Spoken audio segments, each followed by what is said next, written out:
Assalamualaikum warahmatullahi wabarakatuh. Pada kesempatan kita hari ini, kita akan melanjutkan materi kita tentang pasar dalam ekonomi Islam.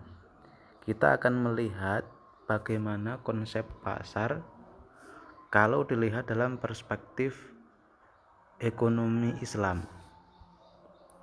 Yang pertama kita akan jelaskan terkait dengan definisi pasar. Apa itu pasar? Secara sederhana, yang disebut pasar adalah tempat pertemuan antara penjual dan pembeli untuk melakukan transaksi jual beli baik berupa barang maupun jasa. Dalam kajian ekonomi, yang disebut pasar adalah tempat atau keadaan yang mempertemukan antara permintaan, dalam hal ini adalah pembeli, atau penawaran atau penjual untuk setiap jenis barang, jasa, atau sumber daya. Jadi dalam makna pasar di sini bahwa pasar ini merupakan bisa tempat, walaupun bisa dikatakan bahwa tempat ini bisa secara fisik ada, tetapi bisa juga tidak secara fisik ada atau bukan tempat yang nyata. Tetapi makna dari pasar itu sendiri adalah adanya pertemuan transaksi antara penjual dan pembeli. Selanjutnya adalah di dalam pasar selalu terkait dengan harga dan bagaimana mekanisme pasar kalau dilihat dalam perspektif Islam. Yang pertama, dasar dari Al-Quran terkait dengan harga dan mekanisme pasar. Ini terdapat dalam surah Al-Furqan ayat 7, bahwa yang artinya mereka berkata, mengapa Rasul ini memakan makanan dan berjalan di pasar-pasar? Mengapa tidak diturunkan kepadanya seorang malaikat agar malaikat itu memberikan peringatan bersama-sama dengan dia? Ini ayat Al-Quran terkait dengan mekanisme pasar. Apa intisari dari ayat ini? Yang pertama, bahwa Rasul makan dan membutuhkan segala sesuatu yang dibutuhkan oleh manusia. Artinya Rasul juga sama seperti manusia pada umumnya butuh makan dan membutuhkan segala sesuatu yang sama seperti kebutuhan masyarakat yang lain. Bahkan diceritakan bahwa Rasul pernah menggadaikan baju perangnya untuk ditukar dengan makanan. Ini menunjukkan bahwa Rasul juga memenuhi kebutuhan sehari-hari. Kemudian mencari ma'isyah, mencari penghidupan dan berdagang. Maka dalam pasar ini bisa dikatakan sebagai tempat orang berdagang, tempat orang untuk mencari kehidupan, tempat orang untuk menyambung kehidupan mereka. Nah, di sini berarti dalam Al-Quran dijelaskan bahwa orang-orang yang berdagang ke pasar kemudian mencari penghidupan untuk melanjutkan kehidupannya, ini diperbolehkan dalam Al-Quran karena Rasul juga melakukan seperti itu. Nah, selanjutnya dari hadis Rasul bahwa pada suatu ketika harga melambung tinggi pada zaman Rasulullah. Kemudian para sahabat mengajukan saran kepada Rasul dengan berkata, "Ya Rasul, hendaklah engkau menentukan harga. Tolong tentukan harga ya Rasul, karena harganya pada saat itu harga tinggi, atau kalau dalam bahasa ekonomi mengalami inflasi. Kebutuhan naik, harganya tinggi sehingga masyarakat banyak yang tidak mampu membeli barang atau membeli jasa untuk memenuhi kebutuhan." Kemudian para sahabat ini meminta datang ke Rasul, ya Rasul, tolong tetapkan harga. Nah, kemudian Rasul bersabda, menjawab bahwa sesungguhnya Allah lah yang menentukan harga, yang menahan dan melapangkan dan memberi rezeki. Sangat aku harapkan bahwa kelak aku menemui Allah dalam keadaan tidak seorang pun dari kamu menuntutku tentang kezaliman dalam darah maupun harta. Jadi Rasul tidak mau menentukan harga pada saat harga melambung tinggi. Apa yang dapat kita ambil dari intisari hadis tersebut? Yang pertama, bahwa Rasulullah tidak menentukan harga. Ini menunjukkan bahwa harga diserahkan pada mekanisme pasar yang alamiah melalui supply dan demand, melalui permintaan dan penawaran. Ini yang dalam konsep ekonomi konvensional dikenal dengan laissez-faire. Dalam ekonomi kapitalis dikenal dengan laissez-faire, biarkan pasar itu berjalan dengan sendirinya, mengalir dengan sendirinya. Nah, Rasulullah menolak tawaran itu ketika diminta oleh para sahabat, para orang-orang untuk menentukan harga. Rasul menolak dan mengatakan bahwa harga di pasar tidak boleh ditetapkan karena Allah lah yang menetapkan harga, menentukannya, naik turunnya harga itu ketetapan Allah. Nah, dalam ekonomi konvensional ini merupakan teori harga dalam ekonomi Islam. Konsep hadis ini jadi dasar bahwa harga dalam ekonomi Islam. Maka kemudian teori ini diadopsi oleh Adam Smith. Adam Smith dengan teori invisible hand, tangan-tangan tidak kentara, dengan prinsip laissez-faire, biarkan pasar itu berjalan dengan sendirinya. Selanjutnya adalah harga sesuai dengan kekuatan supply dan demand di pasar. Maka harga tidak boleh ditetapkan pemerintah.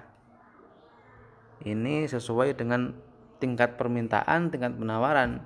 Ketentuan harga tergantung pada hukum penawaran dan permintaan. Ini ada interaksi antara penawaran dan permintaan. Selanjutnya, dalam ekonomi Islam, intervensi harga, price intervention, diberikan pada saat kondisi tertentu. Jadi ketika kondisi normal, pemerintah itu tidak boleh menetapkan harga. Kapan kondisi di mana pemerintah wajib intervensi harga? Pada saat pedagang melakukan monopoli dan kecurangan yang menekan dan merugikan konsumen sehingga merusak berlangsungnya mekanisme pasar yang adil. Jadi konsep pasar yang adil itu tergantung pada konsep penawaran dan permintaan. Interaksi antara penawaran dan permintaan ini akan menciptakan harga yang adil dalam perspektif Islam. Maka kemudian jika dalam proses penawaran ataupun permintaan ada yang dirugikan, ada kezaliman, ada kecurangan, maka harga yang tercipta itu bukanlah harga yang adil. Maka pemerintah wajib untuk melakukan intervensi harga, tetapkan harga. Nah, ini adalah gambar bagaimana teori harga dalam Islam. Yang pertama, bahwa harga dalam Islam berdasarkan mekanisme pasar atau berdasarkan supply dan demand, berdasarkan penawaran dan permintaan. Pada saat seperti apa bahwa harga itu diserahkan pada mekanisme pasar? Satu, ketika kondisi harga normal. Alasannya apa? Rasulullah tidak pernah menetapkan harga. Kemudian yang kedua, menetapkan harga adalah bentuk ketidakadilan yang dilarang. Yang ketiga, pemerintah tidak punya hak untuk menetapkan harga bagi penduduk. Yang keempat, penduduk boleh menetapkan harga berapapun yang mereka sukai dan berhak menjualnya berapapun asal terjadi kesepakatan dengan pembeli. Yang kedua adalah harga atas intervensi pemerintah. Alasannya apa? Terjadi distorsi pasar. Distorsi pasar ini penyelewengan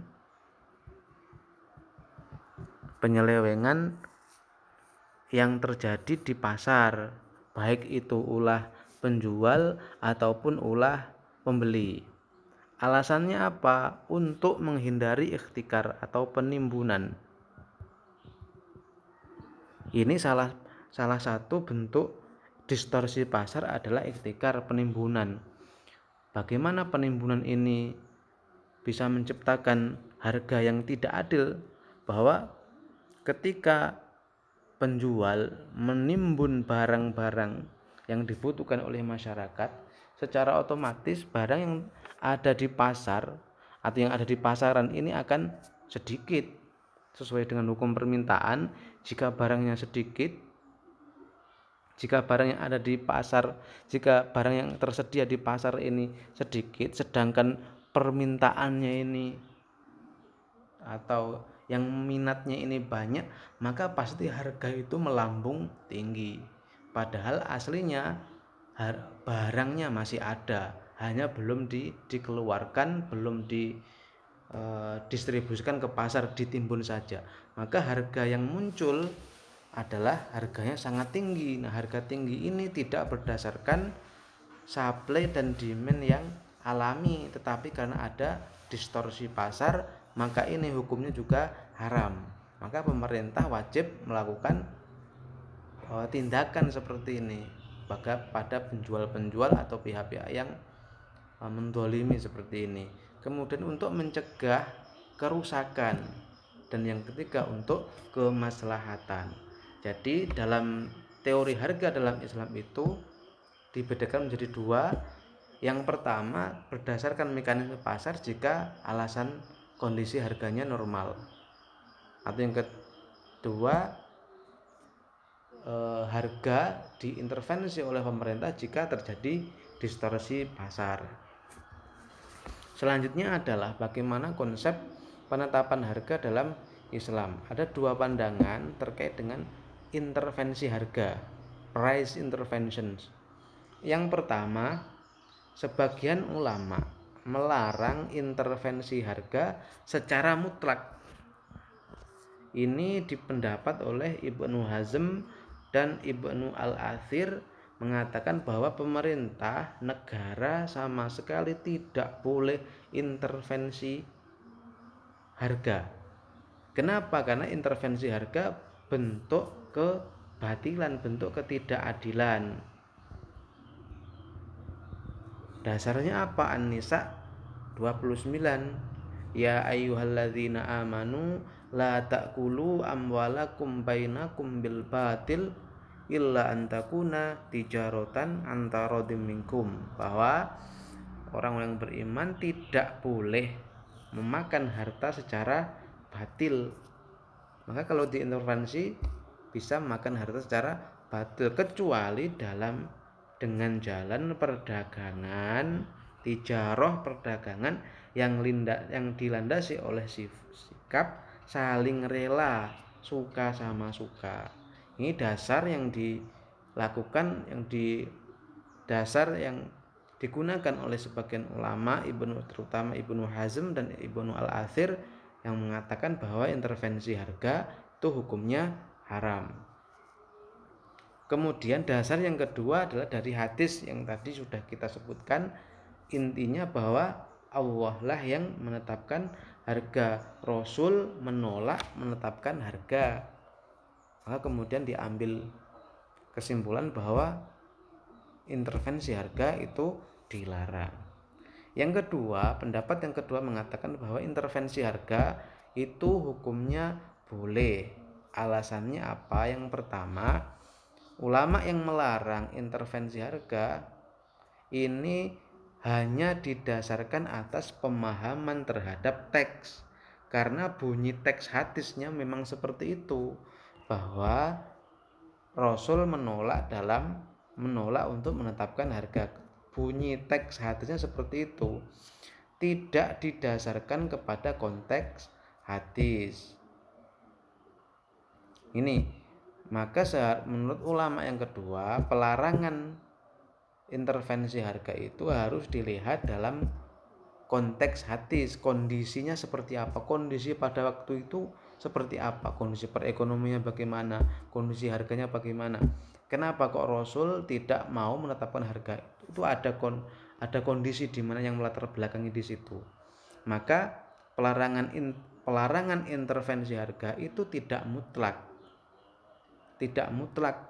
dilarang, dan juga tidak bersifat wajib atau doruri.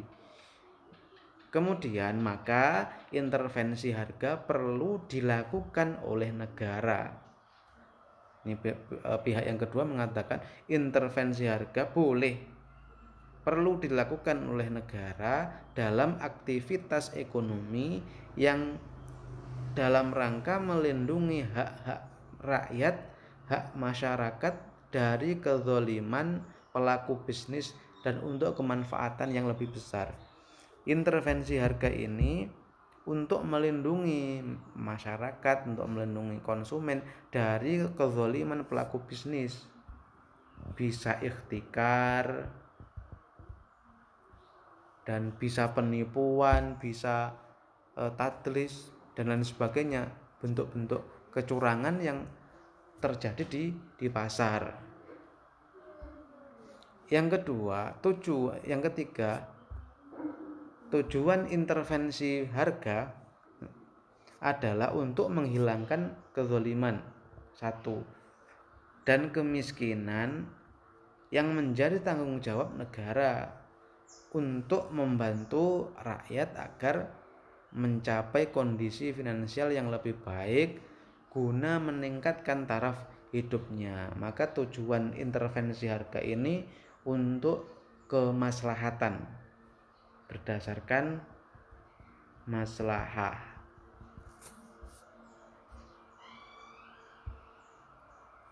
Selanjutnya adalah etika transaksi dalam pasar.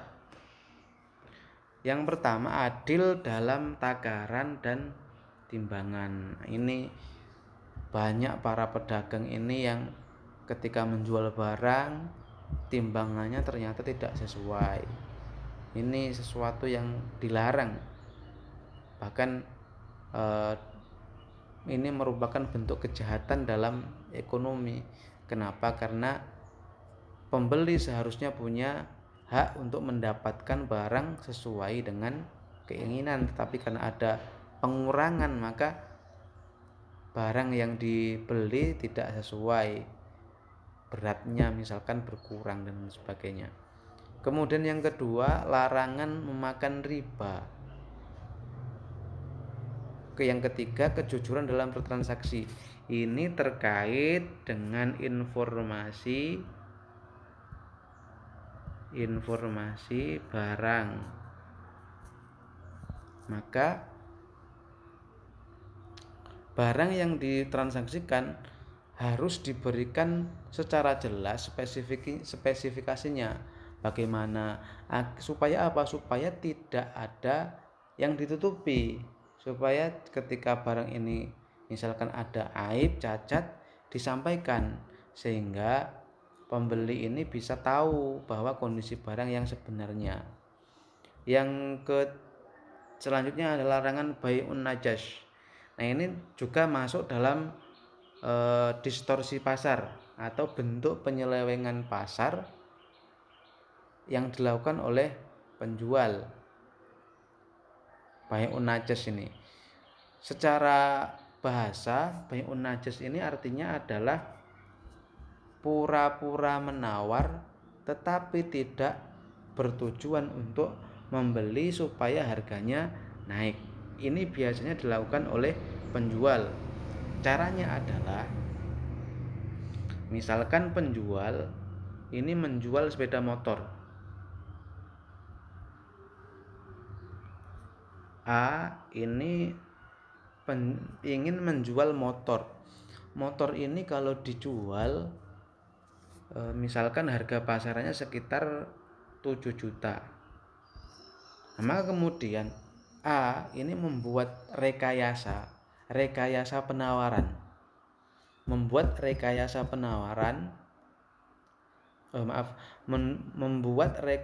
permintaan. Membuat rekayasa permintaan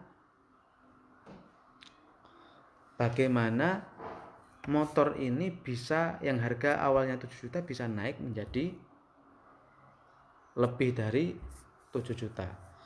Misalkan A nyuruh orang lain, B, kemudian C dan D untuk menawar motornya. Hanya menawar saja, tidak berniat untuk membeli. Misalkan B menawar dengan harga 8, C menawar dengan harga 9 juta, D menawar dengan harga 10 juta. Maka seolah-olah motor yang dimiliki oleh A itu diminati oleh B, C, dan D. Oleh B, C, dan D. Seolah-olah ada 3 permintaan. Maka ketika E misalkan membeli, dia harus membayar misalkan 11 juta. Karena banyak yang minati, banyak yang ingin membeli motornya. Maka ini yang disebut sebagai bai'un najas. Padahal di situ ada permintaan palsu. Di sini ada 4 permintaan, padahal yang 3 ini tidak berniat untuk membeli. Selanjutnya adalah talaki rukban. Talaki rukban ini juga masuk dalam distorsi pasar atau bentuk penyelewengan dalam pasar. Secara bahasa talaki rukban itu bisa dimaknai dengan mencegah penjual untuk masuk ke dalam pasar atau mencegah penjual di tengah jalan kemudian membeli barangnya dengan harga yang murah. Nah, ini talaki rukban. Secara bahasa seperti itu. Kenapa konsep ini dilarang? Sebenarnya yang dilarang itu bukan mencegat di jalan itu. Bukan misalkan pedagang A mau ke pasar kemudian di tengah jalan dicegat dan dibeli harganya. Nah, ini bukan seperti itu. Tetapi yang menjadi larangan adalah menjual barang di mana penjual ini tidak mengetahui harga di pasar. Ini konsep zaman dulu, bahwa ketika orang ini ingin mendapatkan harga yang lebih murah, maka orang tersebut mencegat orang di jalan sebelum masuk pasar untuk mengelabui penjual bahwa harganya sekian. Berarti talaki rukban ini dilarang karena kita membeli barang yang tidak tahu harganya. Selanjutnya adalah larangan menjual barang yang belum sempurna menjadi kepemilikannya, atau dalam ekonomi dikenal bai'ul maktum. Menjual barang yang belum dimiliki. Selanjutnya adalah ikhtikar atau penimbunan. Kalau penimbunan ini adalah rekayasa penawaran. Seolah-olah barang yang ditawarkan itu sedikit padahal aslinya banyak. Kenapa kok sedikit? Karena ditimbun itu tadi. Yang terakhir, konsep kemudahan dan kerelaan dalam pasar. Setiap transaksi dalam ekonomi Islam itu sesuai dengan surah An-Nisa ayat 29 harus didasarkan kepada antarodin, sikap rela dan kemudahan. Demikian untuk materi hari ini, semoga bermanfaat. Wassalamualaikum warahmatullahi wabarakatuh.